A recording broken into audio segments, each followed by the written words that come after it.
Okay guys, welcome to CrossFit Leicester YouTube channel. This is day 2 of your lockdown 2.0. Your workout of the day is strength elements. We've got deadlifts for you, and we're supersetting that with some hip thrusts. We're using barbells, dumbbells or kettlebell depending on what equipment you have. So we're going to demonstrate the dumbbell first of all. Dumbbell single leg deadlift. So using the dumbbell on the same side as your stationary leg, we're looking for the hinge from the hip, brace the abdominals, keep the back nice and flat. If you can, touch one head of the dumbbell on the floor. Try and keep the floating leg off the ground throughout the movement. No need to put the foot down each time, just keep it floating the whole time. Now the thing you've got to watch for on these deadlifts is the balance. You've really got to switch on your core, try and maintain a nice flat back throughout the movement. Kettlebell. So the kettlebell should be a little bit easier because the handle is a little bit higher. Touch for me. Okay, so the kettlebell is a little bit higher, so you don't have to go down as low. So the movement is exactly the same. Your stationary leg, you want the kettlebell on the same side. Your opposite leg is going back. Keep those abs nice and tight, keep your back nice and flat, and just watch for the rotation as you're coming back down to the floor. Okay, so those are your single leg deadlifts, dumbbell or kettlebell. If you have a bar, let's just get a barbell in the action. Obviously, you all know what the barbell deadlift is like. You need to make sure you've got enough weight on this so it's challenging. If you've got enough for heavy for 5, then that's great. If not, then take the reps up to around 12, anywhere between 8 and 12, as long as it's challenging. So, starting position, feet under the bar, hinging from the hip, grab a hold of the bar, either loose grip or basic grip. Get that back nice and flat, pin the shoulders back, and then drive up and snap through the hips at the top of the move. Keeping the bar nice and close to the body, just give it a few reps, Rob. Trying to keep those hips up a little bit higher at the back there, just hinge a touch more, hinge the hips up a little higher for me, there you go, that's your position right there. And then drive up, opening up the hips at the top. So you don't want your hips too low, come down again for me, drop the hips a bit lower. If the hips are too low, it's going to hit the quads, it's not going to work the hamstrings, okay? So we want the hips up higher, you're hanging over the bar, shoulders in front of the bar, drive up through the legs, hips come forwards at the top of that move. Okay, so barbell, dumbbell, kettlebell. That's great. Now the single leg hip lift, so just roll that bar for me. Single leg hip lift, so lying down on your back, both knees bent. Okay, now it's very important for you to get this movement right. You need to get the work through the glutes, to the butt. So we're going to start off by tilting the pelvis. So tilting the pelvis so the lower back goes into the ground, activating the abdominals, lift one foot off the ground. You can just lift it up just a couple of inches, or you can even straighten the leg right away. It doesn't really matter as long as that pelvis is in the right place and those abs are switched on. Drive through the heel, extend the knee away as you're lifting up, and keep that little tuck of the pelvis so it activates the glutes. Just give me a few reps there, Rob. That's it. Okay, now what's going to add to this exercise is by taking the arms out to the side in a crucifix position, lifting the head and shoulders off the ground, and now try the same movement for me, and then squeeze that glute at the top, drive the knee away, and you should find that targets the glutes a little bit more. And if you have that supersetted with the deadlifts, we should get those hamstrings and glutes all fired up. Okay, so 12 reps each leg. So you do your deadlifts, straight into your hip lifts, then you take your break. We're looking for 4 rounds.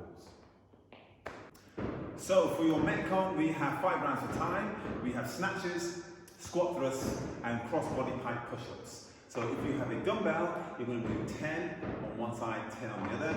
If you've got a barbell, you're going to do 20 in total. Same with the kettlebell, 10 on one side, 10 on the other. So let's go through the snatches first of all. So your snatches, what we're looking for your technique and form is to maintain a flat back. Drive the hips back, both heads of the dumbbell to be on the floor, snap through the hips, drive it up, and lock out at the top of the movement. So it should look like this.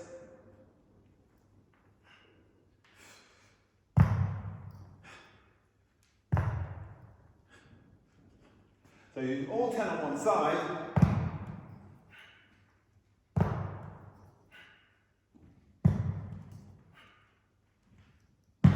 Once you complete the 10 on one side, you're going to go 10 to the other. The barbell is actually ground to overhead. So you can snatch it, or do clean and jerk, or whatever variation you like.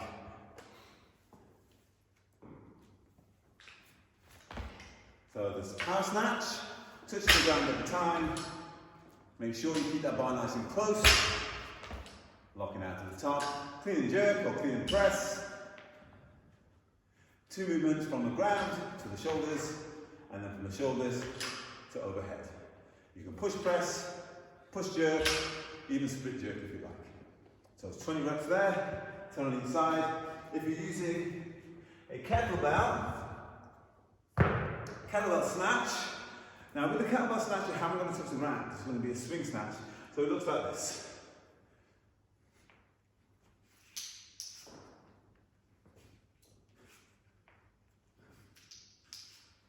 Okay, so no need to touch the ground for the kettlebell snatch. It's more of a swing snatch. Comes back, drive through the hip, same as all the snatches. Flip it up over the top. Okay, so once you've done your snatches, you're going to go straight into your squat thrusts. So squat thrusts look like this. Just a little bit in the hanging camera. Near the wall. That's it. Okay, so chest to floor. Jump in, hold it there for me, dropping the heel, bum right down onto the heels, for this to count as a rep. Driving the legs right back, and chest comes all the way down to the floor. Just do a few reps in normal time for me. So for this to count as a good rep, the bum has to come down onto the heels, and we're looking for the knees to come up through the arms at the top of the move. To scale this down, stay in the press-up position, and just jump the knees in, and straight back. Instead of the chest going all the way to the floor. That's your scale option for your squat thrusts. Now I know some of you have got dodgy knees, so another option for this would be, let me just show you. For another scale option, take the legs wide and drive the hips up. So you're coming up into a pike position, and that's if you have dodgy knees and you don't want to be dropping your bum right down onto the heels. Okay, so those are your options for your squat thrusts. And then we have some cross-body pike push-ups. Bit of a mouthful. Looks like this. Taking the legs wide, driving the hips up, so you're into a pike position, and you're going to reach across the body. So you're going to start with the press-up, chest to floor, touching across the body, touching the foot, chest to the ground each time. Just a few normal time. Touch, drop straight down. Okay, it's quite a challenging move. Now, if you can't manage that, the scaled option is to take the press-up out and just do the cross-body pike. So drive the hips up, back to this press-up position, and then the alternating sides each time. Okay? So, it's 5 rounds of time, 20, 20, 20. Good luck, guys. Don't forget to put your scores in the Talking Pro, and don't forget, remember, you need to maintain your training so you don't lose anything during your lockdown. You might even make some gains.